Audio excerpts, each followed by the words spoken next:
Hi everybody, today we're going to talk about real zeros of polynomial functions and the rational root theorem. Finding zeros of polynomials is very important to any kind of algebra class you're taking. So that means if you're in a pre-calculus class or in a college algebra class, this is a skill that you really want to take with you to other classes in the future.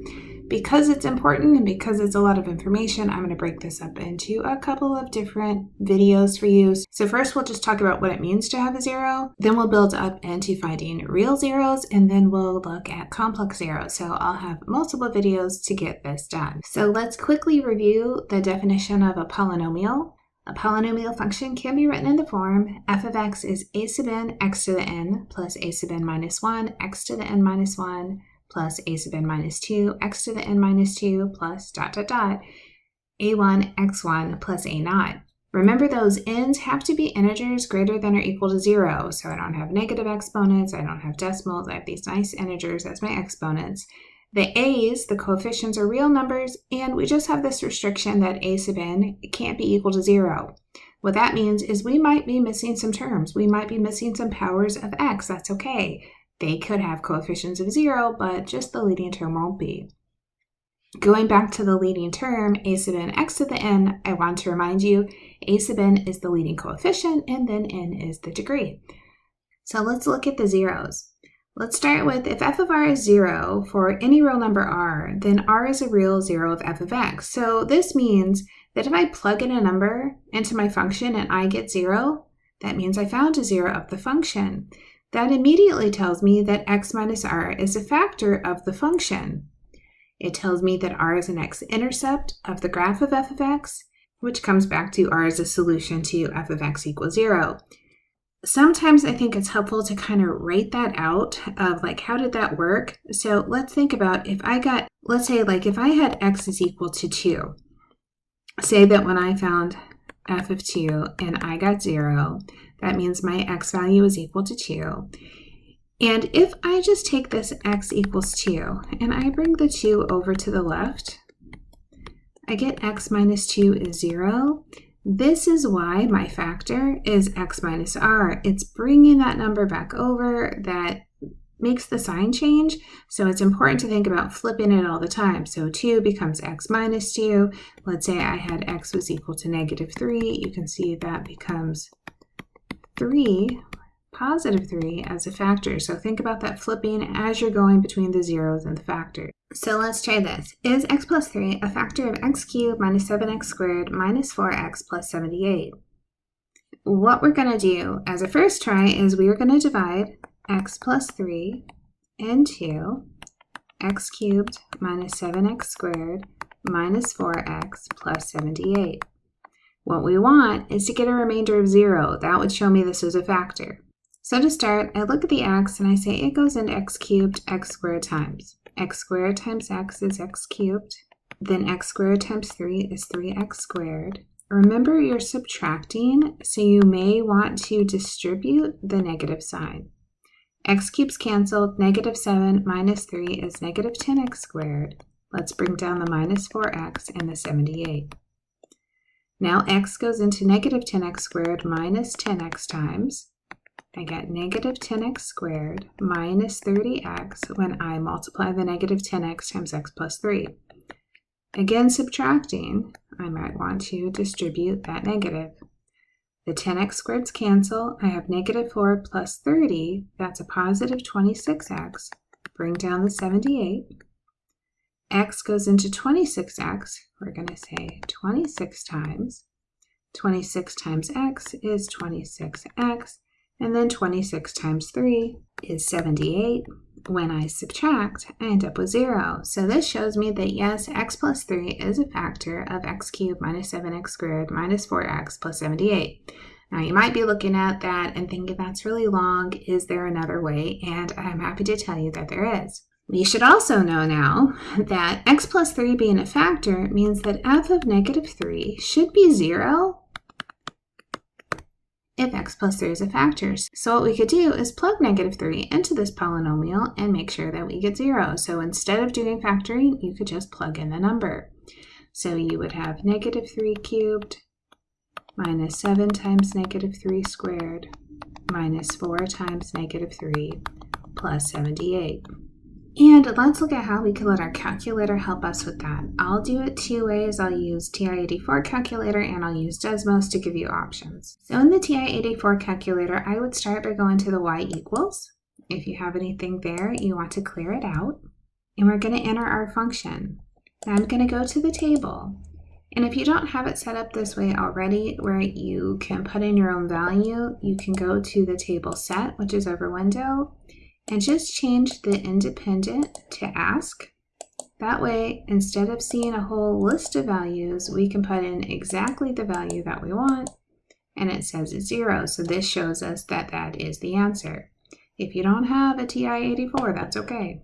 We can do the same thing in Desmos. In Desmos, I'm going to type in f of x is equal to x cubed minus 7x squared minus 4x, and then plus 78. And just like I did in the TI, I just plug in the value. So I'm going to plug in f of -3, and I can see 0. So it gives you a nice way to find the answer without having to actually do all the -3 cubed minus 7 times -3 squared kind of stuff. So let's try that 2 more times to make sure we understand what we're doing. So the next one says, is x minus 6 a factor of x to the 5th plus 4x to the 4th plus 2x cubed minus 2x squared minus 3x plus 3078. So what I want to look at is, what is f of 6 equal to? Let's do this one in the TI again. So I'm going back to y equals. I'm going to clear everything out, and let's put in the function.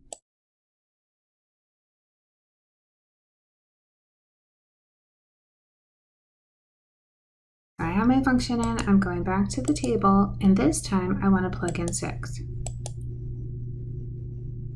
Since I got 16,380, that says that x minus 6 is not a factor. So my answer is no, because the remainder was 16,380. So we're going to do one more of those before we try something else. So this time we're going to say, is 2x minus 7 a factor of 16x to the 4th minus 24x cubed minus 16x squared minus 16x minus 1,120. Start with 2x minus 7 equals 0, and 2x is 7, so x is 7 over 2. So this is what I want to plug in. I'm going to try 7 over 2 into this function, and this time I'll use Desmos, that way I've done each of them twice. Right, so here's my whole function, and now I'm going to do f of 7 over 2, which gave me 0, so that says this is a factor of the polynomial. So this is, yes, this is a factor because f of 7 over 2 is equal to 0. I know it doesn't say f, but it makes it easier if we write it as the function notation, so we have no remainder. So instead of just kind of guessing roots, it's better to go to a theorem that tells us how to select them. So this is called the rational root theorem, and it kind of looks like the polynomial, but there's a little slight change. So I have a polynomial function, a sub n x to the n plus a sub n minus 1 x to the n minus 1 plus dot dot dot a1 x1 plus a naught. That looks the same. N is still an integer greater than or equal to 0, but the change is these a's aren't real numbers anymore, they're integers. So we're very specific about the types of numbers we have. So when we have this polynomial with integer coefficients, any 0 r is going to have the form r is p over q. P is going to be a factor of a naught, and q is going to be a factor of a sub n. So we're going to look at the last term, we're going to look at the first term, and then we're going to find a ratio of the factors. I'm going to show you what that means. So let's start with f of x is 2x to the 4th plus x cubed minus 7x squared minus 3x plus 3. The constant term, 3, that's my p, so p is 3. My first term, q, is 2. So I'm going to list all the factors of 3, plus or minus 1, plus or minus 3. All the factors of 2 are plus or minus 1 and plus or minus 2. Now we're going to list all the possible rational roots. So we're going to do this ratio of p over q. So I have plus or minus 1 over 1. I could have 3 plus or minus 3 over 1. Then I could have plus or minus 1 over 2. I could have plus or minus 3 over 2. If you want to make that look a little better, you can do the 1 over 1 is plus or minus 1, 3 over 1 is plus or minus 3, 1 over 2 plus or minus a half, and 3 over 2 plus or minus 3 over 2. So the only rational numbers that could possibly be zeros of this polynomial are these 8 numbers that we wrote here. Next video, I'll say, well, how do we figure out which ones? We would just plug them in. But for now, we just want to be able to list them. So let's try that again. This one says x to the 4th plus 9x cubed plus 25x squared plus 27x plus 10. So let's start with p being 10. And q is a 1 this time, so that kind of makes it a little easier. So p is 10, q is 1. My factors of 10 are plus or minus 1, plus or minus 2, plus or minus 5, and then plus or minus 10. Q only has these factors of plus or minus 1.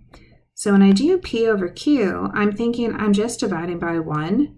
So I have kind of like P repeated. I have plus or minus 1, plus or minus 2, plus or minus 5, plus or minus 10. Let's try one more. So this last one, I have f of x is 3x cubed plus 19x squared plus 21x plus 12. The p is 12, the q is 3.